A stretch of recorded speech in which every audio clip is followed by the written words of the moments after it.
ये वो लोग थे जो सम्राट बनाने वाले भी थे और तोड़ने वाले भी थे। वही थी जो कोहिनूर के भारत से गायब होने के लिए जिम्मेदार थी। निशानों को लगाया नहीं जा और हाथ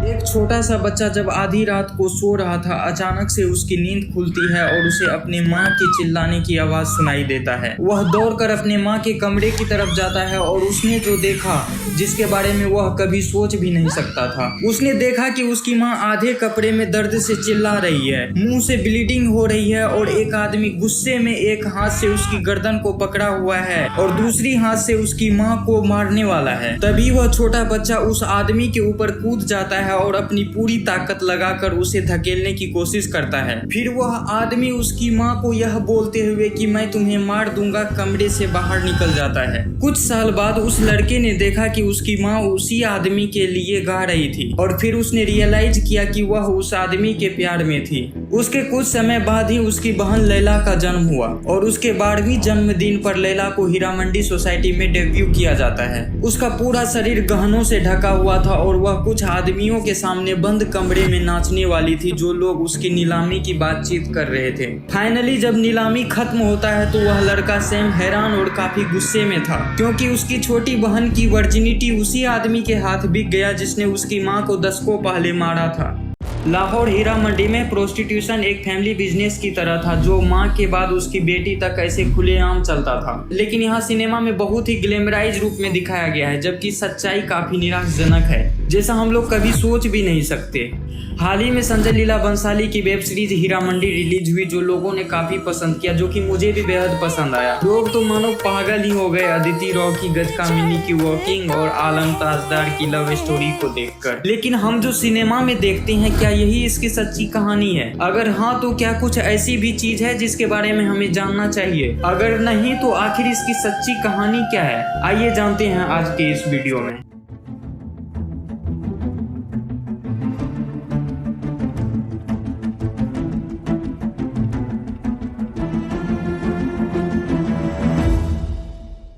हीरा मंडी ने कई दौर देखे हैं। मुगल काल में यह अलग था, जो सिख काल में बदल गया। फिर जब ब्रिटिश काल आया तो इसे अलग रूप में देखा गया। मुगलों के शासन के दौरान हीरा मंडी को शाही मोहल्ला कहा जाता था और यह शाही मोहल्ला राजाओं के राजमहल के पास ही होता था, जिन्हें तबायफ कहा जाता था। अक्सर शाही मोहल्ला के बारे में लोगों में गलतफहमी रहती थी कि शाही मोहल्ला ही रेड लाइट एरिया है, बल्कि सच्चाई तो यह था कि उस समय शाही मोहल्ला कल्चरल सेंटर हुआ करता था। राजा रंजीत सिंह के शासन काल के दौरान शाही मोहल्ला का नाम बदलकर हीरा मंडी कर दिया गया। रंजीत सिंह के शासन काल के दौरान हीरा सिंह डोगरा उसका प्रधानमंत्री था। राजा रंजीत सिंह ने शाही मोहल्ला में ग्रेन मार्केटिंग स्टार्ट किया, जिसके लिए उन्होंने काफी इन्वेस्ट भी किया, क्योंकि उन्होंने सोचा कि यह काफी प्रॉफिटेबल बिजनेस हो सकता है। अब जब अनाज की खरीद बिक्री के लिए पूरा सेटअप तैयार हो गया, तो शाही मोहल्ला में धीरे धीरे अलग अलग तरह के लोगों का आना जाना होने लगा। इस ग्रेन मार्केटिंग के लिए शाही मोहल्ला के आसपास के एरिया को इसीलिए सिलेक्ट किया गया, क्योंकि यहाँ लोगों का शाही मोहल्ला के कल्चरल प्रोग्राम को देखने के लिए आना जाना लगा रहता था। हम लोग 3 कैटेगरी में उन महिलाओं को बांट सकते हैं जो शाही मोहल्ला में थी। नंबर 1 तबायफ, जिसे कलावेदीन भी कहा जाता था। ये वो लोग थे जो उस्ताद थे और हाई कैटेगरी के कोठा में रहते थे। वैसे तो इस कैटेगरी के महिलाएं भी सेक्सुअल एक्टिविटी करती थी, लेकिन सिर्फ राज परिवारों के लोगों के साथ करती थी। नंबर 2 तकाहिस या रेंडीज, ये लोग भी कोठा का ही सदस्य होती थी, लेकिन इन लोगों की रैंकिंग लो होती थी, क्योंकि सोशल स्टैंडर्ड के अनुसार ये लोग कुछ खास सुंदर नहीं होते थे और इस कैटेगरी के लोगों में टैलेंट की भी कमी होती थी। So they were assigned to give sexual services for money, like red light area of today time. Men can come pay and do businesses. 3rd category में कांग्रेस लोग आते हैं। ये भी एक बहुत ही इंटरेस्टिंग है, जहाँ पर महिलाएं सीक्रेटली कोठा से जुड़ी होती थी, क्योंकि ये वो महिलाएं होती थी जो मैरिड होती थी और ऐसा माना जाता है कि ये लोग रिस्पेक्टेड फैमिली से हुआ करती थी। वे कोठों का उपयोग अपने शादी के रिलेशनशिप से हट के सीक्रेट लव अफेयर को बनाए रखने के लिए एक स्थान के रूप में करते थे।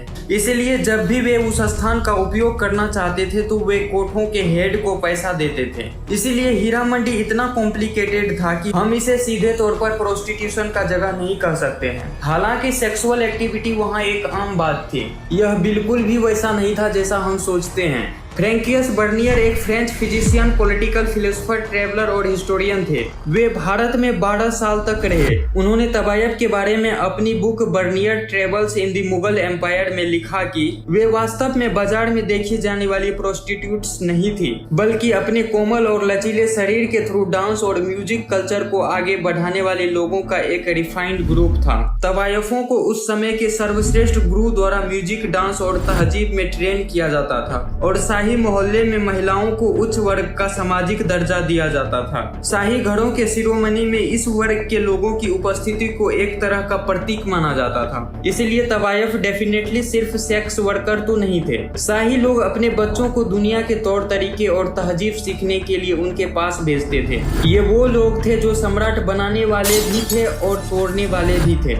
हकीम मेहदी जो अवध के नवाब बने, उनकी शुरुआती सक्सेस का क्रेडिट एक तवायफ प्यारो बाई को जाता है, जिन्होंने अपने पैसे से उन्हें फंड किया। अवध के राजा वाजिद अली शाह की पत्नी बेगम हजरत थी, जो एक तवायफ थी और वह कथक डांसिंग में बहुत अच्छी थी। उनकी वजह से ही वाजिद अली शाह ने कथक सीखा और उन्होंने कथक को अवध राजवंश का एक इम्पोर्टेंट कल्चर बना दिया। सिख शासक महाराजा रंजीत सिंह को मोरन सरकार से प्यार हो गया। वह भी एक तवायफ थी और उन्होंने उससे शादी भी की। मुगल बादशाह मोहम्मद शाह रंगीला की सबसे पसंदीदा पत्नी कुदसिया बेगम भी एक तवायफ थी। ऐसा माना जाता है कि उसके समय में नादिर शाह ने दिल्ली को लूटा था, लेकिन कुदसिया बेगम ने उन दिनों 2 करोड़ रुपया खर्च करके अपना जन्मदिन भव्य तरीके से मनाया था, जब राजा सैनिकों को वेतन तक नहीं दे पा रहे थे। नूर भाई सम्राट मोहम्मद शाह रंगीला की पसंदीदा तवायफ थी। वही थी जो कोहिनूर के भारत से गायब होने के लिए जिम्मेदार थी। वह रेगुलर सम्राट शाह रंगीला के कैंपस आया करती थी, जहां उन्हें कीमती कोहिनूर हीरा देखने को मिला,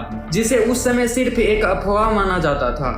शाह रंगीला हीरे को अपने पगड़ी में छिपा कर रखता था। यही वजह है कि बहुत कम लोगों ने उसे कभी देखा था, लेकिन वह इसे नूर भाई से छिपा नहीं सका। वह डेफिनेटली सिर पर पगड़ी के साथ किसी महिला के साथ फिजिकल नहीं रहे होंगे, लेकिन नूर भाई से उसने इस रहस्य को नहीं छिपाया। जब ईरान के शासक नादिर शाह ने दिल्ली पर आक्रमण किया तो नूर भाई ने उसे हीरे के बारे में बताया। उसने सम्राट को धोखा देते हुए उसे मात्र 4000 रुपये में हीरे के बारे में बताया। इतना ही नहीं, उसने नादिर शाह से प्यार भी किया, लेकिन जब नादिर शाह के वापस ईरान लौटने का समय आया तो वह अपने पुराने आशिक के घर में छिप गई, जहां फारसी सैनिक उसे ढूंढ नहीं सके। इसीलिए कहते हैं कि तवायफ सम्राट बनाती भी थी और तोड़ती भी थी। भले ही सेक्सुअल फेवर्स प्रोवाइड कर रहे थे, फिर भी उन्हें समाज में उच्च दर्जा प्राप्त था। तो फिर बाद में तवायफों के लिए प्रोस्टिट्यूशन शब्द एक आम क्यों हो गया? इसमें हम सीधे तौर पर कह सकते हैं कि अंग्रेजों का इसमें बहुत बड़ा हाथ था। ब्रिटिशर्स हीरा मंडी के कॉम्प्लिकेटेड स्टोरी को नहीं समझ सके और आमतौर पर जब लोगों को कोई बात समझ में नहीं आती है तो वे उस पर लेबल लगाना शुरू कर देते हैं, जो अंग्रेजों ने किया था। हीरा मंडी के कल्चर को समझने की कोशिश करने के बजाय हीरा मंडी से जुड़ी हर महिलाओं को प्रोस्टिट्यूशन का लेबल लगाना शुरू कर दिया। उसे कोई फर्क नहीं पड़ता था कि कौन तवायफ है, कौन कांगिस है और कौन तकाहिस है। उसका सीधे तौर पर मानना था कि जो भी कोठा में रहते हैं प्रोस्टिट्यूट्स हैं। लेकिन इसको केवल कल्चर की समझ की कमी नहीं बोल सकते। डेफिनेटली इसमें और भी बहुत कुछ है। जब ईस्ट इंडिया कंपनी भारत आई तो वह अपने एम्प्लॉय को अपने फैमिली के साथ आने का परमिशन नहीं देते थे। इनफैक्ट ईस्ट इंडिया कंपनी ज्यादातर बैचलर्स को अपने एम्प्लॉयज के तौर पर भर्ती करती थी। विलियम डेलरिम्पल ने अपनी किताब व्हाइट मुगल में लिखा कि ईस्ट इंडिया कंपनी के एक ब्रिटिश ऑफिसर डेविड ऑक्लोनी की 13 भारतीय पत्नी थी। उस समय ईस्ट इंडिया कंपनी के गवर्नर चार्ल्स मैकल्फे की भी कई भारतीय पत्नियां थी। हालांकि ब्रिटिशर्स एम्प्लॉयर अपनी भारतीय पत्नियों का अच्छा देखभाल नहीं करते थे या उन्हें अपने बराबर का नहीं मानते थे। इन पत्नियों से पैदा हुए बच्चों पर भी वो ध्यान नहीं देते थे। लेकिन 1857 के बाद सब कुछ बदल गया। साल 1813 के चार्टर्ड एक्ट के बाद ब्रिटिश कंपनी ने धीरे धीरे ईस्ट इंडिया कंपनी से भारत का प्रशासन अपने हाथ में लेना शुरू कर दिया। इसी समय धीरे धीरे रूढ़िवादी ईसाई राजघराने से लोग भारी संख्या में आने लगे थे और उनके लिए तवायफ का कल्चर एक तरह से प्रोस्टिट्यूशन जैसा बन गया।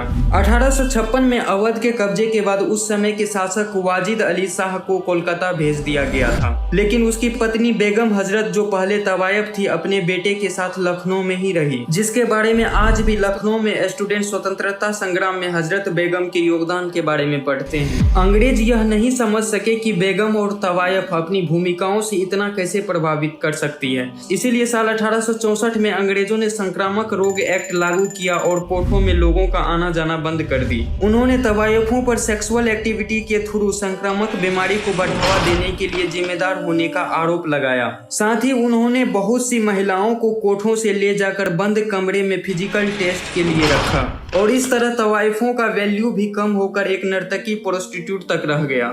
इसके अलावा अगर हम साल 1858 से 1877 तक लखनऊ में टैक्स पे करने वालों का डाटा देखें तो सबसे अधिक टैक्स पे करने वाली तवाइफें थी, लेकिन उन सारे डाटा में भी तवाइफों का नाम एक साधारण डांस गर्ल के रूप में था। साल 1883 के पंजाब गजेटियर के एक एडिशन में कहा गया कि डांसिंग जनरली हाई प्रोफेशनल लड़कियों द्वारा परफॉर्म किया जाता था और यह बताने की जरूरत नहीं है कि यह यूरोपियन लोगों के लिए बहुत ही अनइंटरेस्टिंग और इनएनिमेटेड तमाशा की तरह था। हालांकि कुछ तवाइफें काम करती रही क्योंकि उन्हें शाही परिवारों से लगातार मॉनेटरी सपोर्ट मिलती रही, लेकिन अधिकांश को सीक्रेटली सेक्स वर्क करना पड़ा। आसान शब्दों में कहे तो वास्तव में अंग्रेजों ने क्या किया, उन्होंने कल्चरल और ट्रेडिशनल एस्पेक्ट को बिल्कुल ही खत्म कर दिया।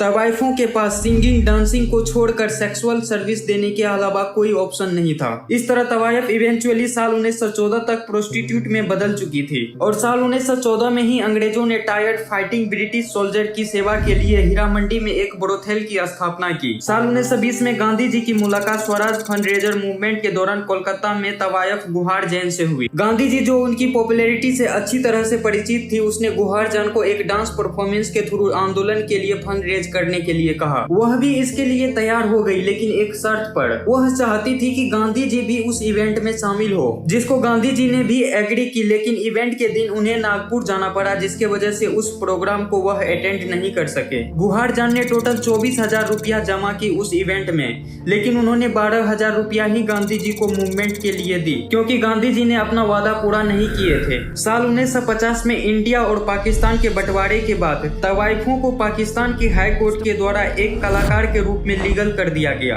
और उन्हें हर शाम 3 घंटे तक परफॉर्मेंस करने का परमिशन दे दिया। मुस्लिम देश जैसे कि पाकिस्तान में एंटरटेनमेंट की इंडस्ट्री को महिलाओं के लिए एक लो ग्रेड माना जाता है, लेकिन यह हीरा मंडी के ट्रेडिशनल परफॉर्मर्स थे जो प्रोफेशनल सिंगर और डांसर बन गए। पाकिस्तान के अधिकांश शुरुआती स्टार जैसे कि नूरजहां, मुमताज, शांति, गुरशीद बेगम सारे हीरा मंडी से थे। जब पाकिस्तान का प्रेसिडेंट जिया उल हक बनी तो पाकिस्तान और भी अधिक इस्लामिक हो गया। साल 1978 से साल 1988 के बीच प्रेसिडेंट जिया उल हक ने एक नया लॉ लाया जिसके तहत म्यूजिक, डांस जैसे चीजों को बैन कर दी, जिसके वजह से कई लोगों ने हीरा मंडी छोड़ दी। सिर्फ गरीब महिलाओं को छोड़कर सारे अफगानिस्तान चले गए, जिसके पास सेक्स वर्क करने के अलावा कोई दूसरा ऑप्शन नहीं था और जल्द ही हीरा मंडी भी एक शर्म का जगह बन गया। इसीलिए हम जो सिनेमा में देखते हैं वह रियलिटी से बहुत अलग है, लेकिन पर्सनली मुझे भी लगता है कि हीरा मंडी का कल्चर अच्छा हुआ कि खत्म हो गया। भले ही शुरुआती समय में उनका सोशल स्टेटस अच्छा था, लेकिन फिर भी उन्हें पुरुषों को सेक्सुअल सपोर्ट देना पड़ता था। हीरा मंडी में पैदा हुए एक बच्चे के पास तवायफ बनने के अलावा कोई दूसरा ऑप्शन नहीं था। यदि वह दिखने में बहुत अच्छी नहीं होती थी तो उन्हें चार्ज के बेसिस पर धंधा करना पड़ता था, जैसा कि आजकल के सेक्स वर्कर करते हैं। सिर्फ घुंघरू पहन लेने से औरत तवाइफ नहीं बनती है, दिन के और रात के सारे हुनर सीखने पड़ते हैं। जबान रखते हुए हाथ छू जाए तो साहब के अरमान और जिस्म दोनों जाग जाने चाहिए। थैंक यू इस वीडियो को यहाँ तक देखने के लिए। अगर आपको यह वीडियो अच्छी लगी हो तो लाइक जरूर से कर देना और चैनल को भी सब्सक्राइब कर देना। मिलते हैं नेक्स्ट वीडियो में, तब तक के लिए आपका बहुत बहुत धन्यवाद।